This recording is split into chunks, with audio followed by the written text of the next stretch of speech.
Bueno, queridos hermanos, que el Señor los continúe bendiciendo. Amén. Hagamos una oración. Padre, tu palabra es bendita, te pido que añada bendición ahí en estos días, para que haga rema en el corazón de nosotros tus hijos. En nombre del Padre, Hijo y del Espíritu Santo te damos gracias y te decimos amén. Quiero tratar hoy con ustedes el tema sobre las señales, los hechos sobre los tiempos del fin. Y el título que le he puesto a esta meditación es Por llegar. La iglesia, como pueblo de Dios, debe ser entendida de los tiempos. Nadie sabe el día ni la hora, solo el Padre. Quiero comenzar esta pequeña porción de la palabra leyendo el libro 2 de Pedro capítulo 1, del versículo 19 al 21. Dice la palabra: todos tenemos también la palabra profética más segura, a las cuales hacer bien en estar atento, como una antorcha que alumbra en lugar oscuro, hasta que el día esclarezca y el lucero de la mañana salga en vuestros corazones. Entendiendo primero esto, que ninguna profecía de la Escritura es de interpretación privada, porque nunca la profecía fue traída por voluntad humana, sino que los santos hombres de Dios hablaron siendo inspirados por el Espíritu Santo. Ahora, interpretación privada, ¿cómo la podemos tener? ¿De que cada cual tenga la interpretación o hay una sola interpretación de la palabra? Creo que cada uno tenemos una manera especial de interpretar la palabra. Por eso quise hacer mención de este pasaje antes de comenzar a tratar el tema. Ahora, en primer lugar, el tema que quiero tratar hoy sobre los tiempos de fin es el rapto de la iglesia. ¿Cómo y cuándo sucederá este?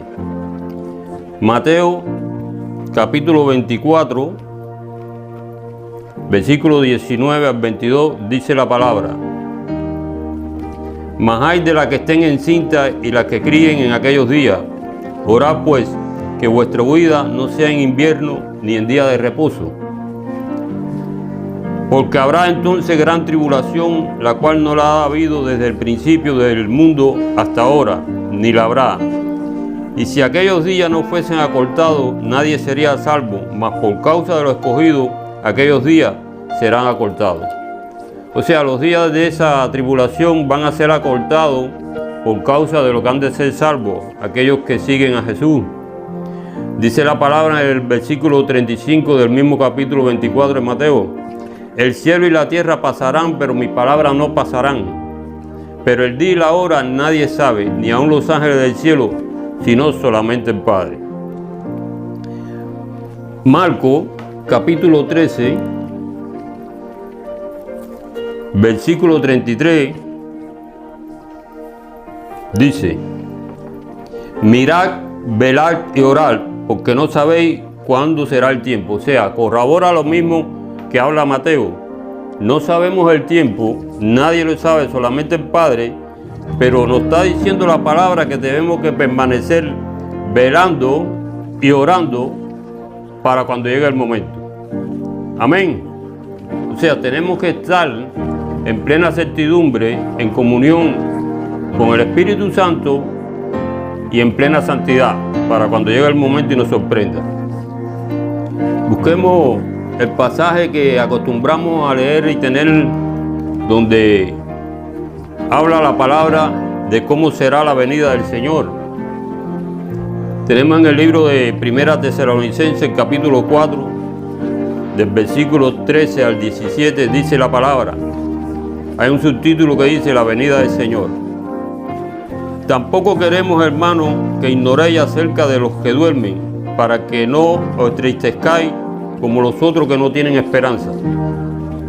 Porque si creemos que Jesús murió y resucitó, así también traerá a Dios con Jesús a los que durmieron en él. Por lo cual os decimos esto en palabra del Señor, que nosotros que vivimos, que habremos quedado hasta la venida del Señor, no precederemos a los que durmieron. Porque el Señor mismo, versículo 16, con voz de mando, con voz de arcángel y con trompeta del cielo, con trompeta de Dios, descenderá del cielo, y los muertos en Cristo resucitarán primero.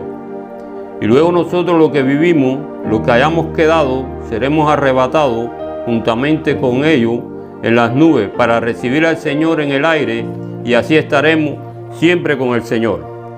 O sea, este pasaje nos está diciendo cómo va a ser cuando llegue el momento en que el Señor venga por su iglesia. El versículo 16 nos aclara y dice: con voz de arcángel, con trompeta de Dios, seremos arrebatados juntamente con ellos en las nubes para recibir al Señor en el aire. O sea, va a haber un momento en que la trompeta va a sonar y vamos a ser arrebatados por el Señor. Repito, el día y la hora nadie lo sabe. Por eso quiero tratar estos pasajes. Vayamos a Apocalipsis capítulo 6, a partir del versículo 9, leemos hasta el 11. Cuando abrió el quinto sello, ya debe haber comenzado la tribulación cuando se abre el primer sello. Cuando se abre el quinto sello, vi bajo el altar las almas de los que habían sido muertos por causa de la palabra de Dios y por el testimonio que tenían.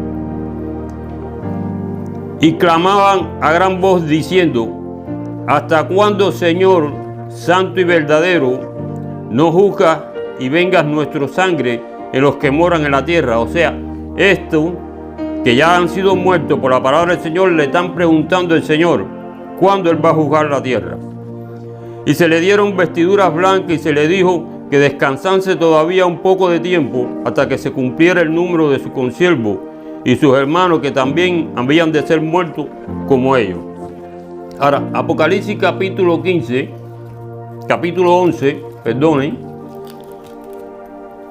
a partir del versículo 15 hasta el 19, dice la palabra: la séptima trompeta. O sea, vemos que en el Tesalonicenses capítulo 4, versículo 6 está hablando de con trompeta del cielo, de Dios. Y el séptimo ángel tocó la trompeta y hubo grandes voces en el cielo que decían: los reinos del mundo han venido a ser de nuestro Señor y de su Cristo, y Él reinará por los siglos de los siglos.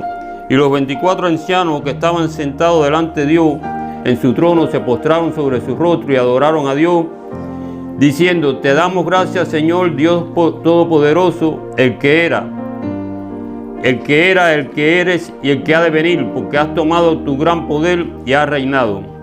Y dice el versículo 18, quiero que presten atención: y se airaron las naciones y tu ira ha venido, y el tiempo de juzgar a los muertos y de darle el galardón a tus siervos los profetas, los santos, a los que temen tu nombre, a los pequeños y a los grandes, y de destruir a los que destruyen la tierra.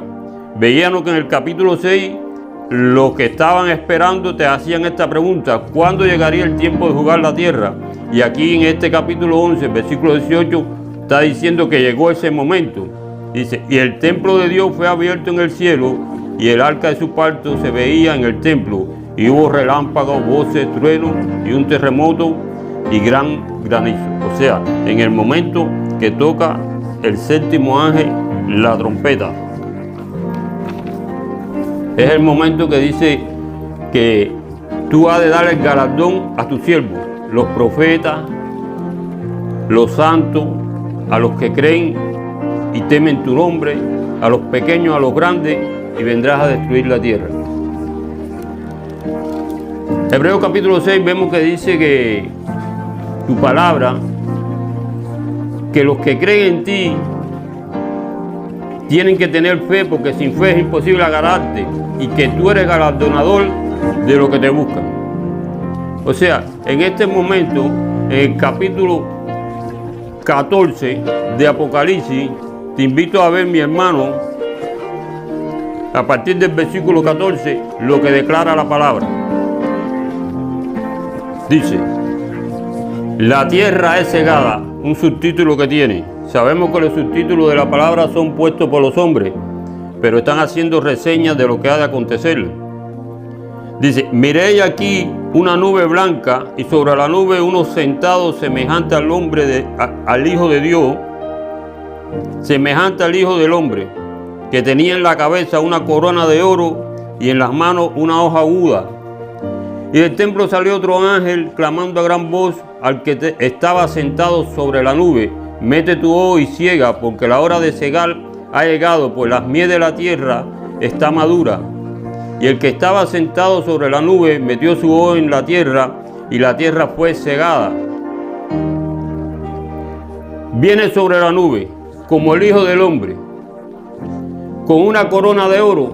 Creo que la palabra aquí está haciendo reseña y está indicando que ese que viene en la nube es el Señor Jesucristo, que viene por su iglesia.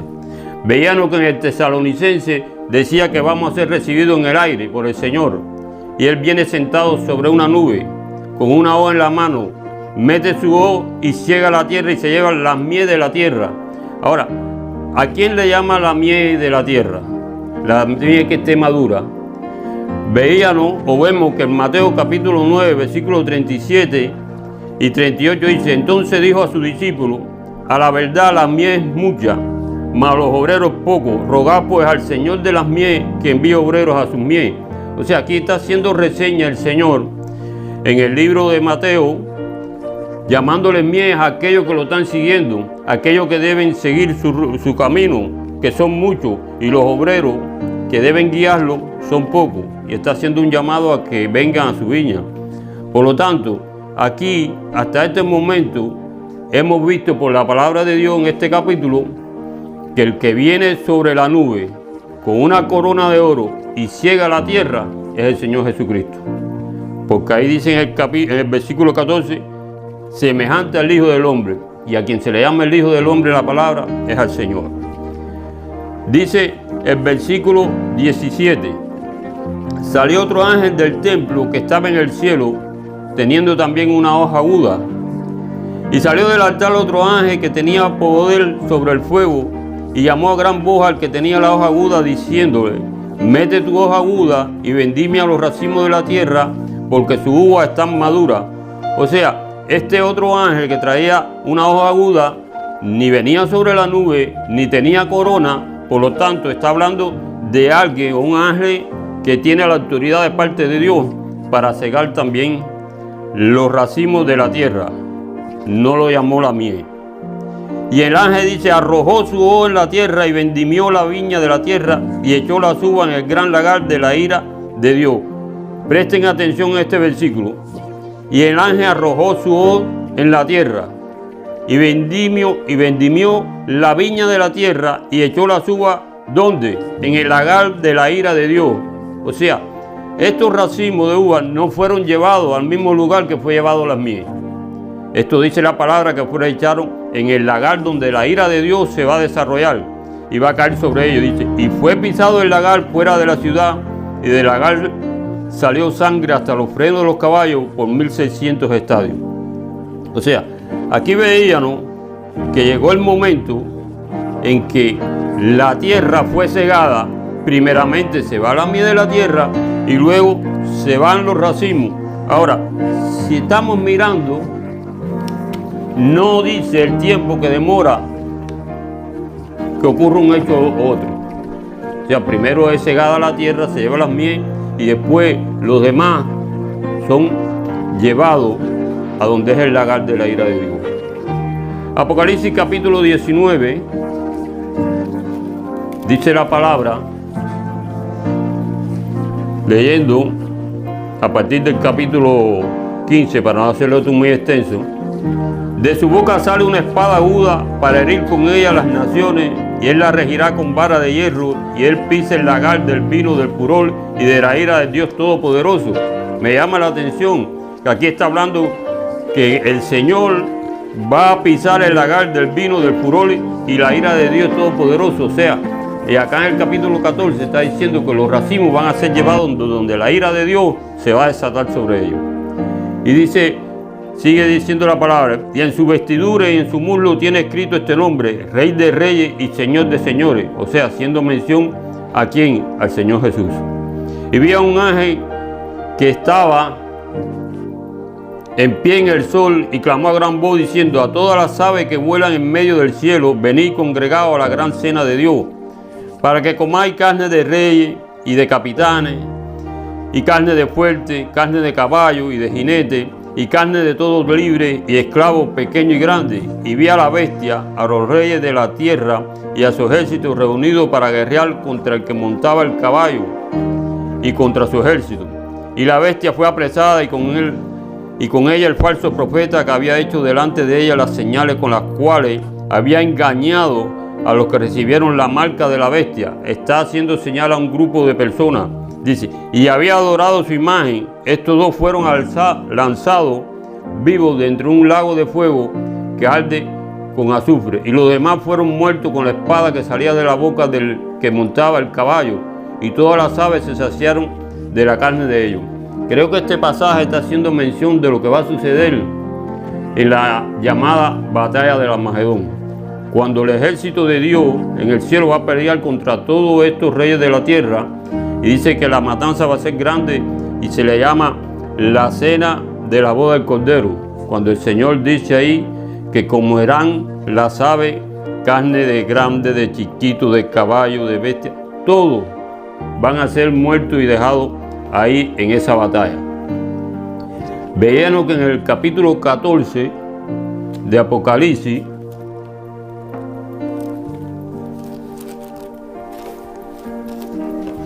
el versículo de 18 al 20, dice que el ángel que salió llevó a aquellos llamados racimos, vendimia a los racimos de la tierra, al lagar donde iba a ser pisado por el Señor. La ira de Dios se iba a desatar sobre ellos. Y creo que esta batalla del Armagedón es cuando la ira de Dios se desata sobre todos aquellos reyes que están contra el Señor, que se unen para esa batalla que le llamamos muchas veces la batalla del fin, la batalla del Armagedón.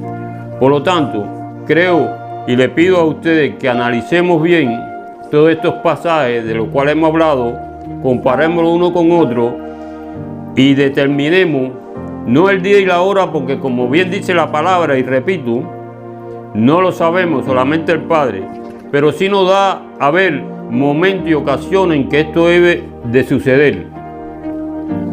O sea, hay un momento dado en la palabra, organizado por la palabra, que corroboramos cuando vemos un pasaje con otro en distintos capítulos, que hay un momento en que esto, que dice 1 Tesalonicenses capítulo 4, va a suceder, el rapto de la iglesia. ¿Qué les sugiero? Siempre que hablo de este tema, como nadie sabe la hora, siempre digo que lo correcto es estar preparado, vivir en plena comunión con el Espíritu Santo y en santidad, sin la cual nadie verá a Dios, para cuando llegue este momento, sea cuando sea, podamos ir y partir a la presencia de Dios. Porque de nada nos vale estar esperando, estar en la iglesia y haciendo cualquier cosa menos estar en comunión con el Espíritu Santo y que nos sorprenda el rapto de la iglesia y nos quedemos. Que el Señor los continúe bendiciendo, mis hermanos.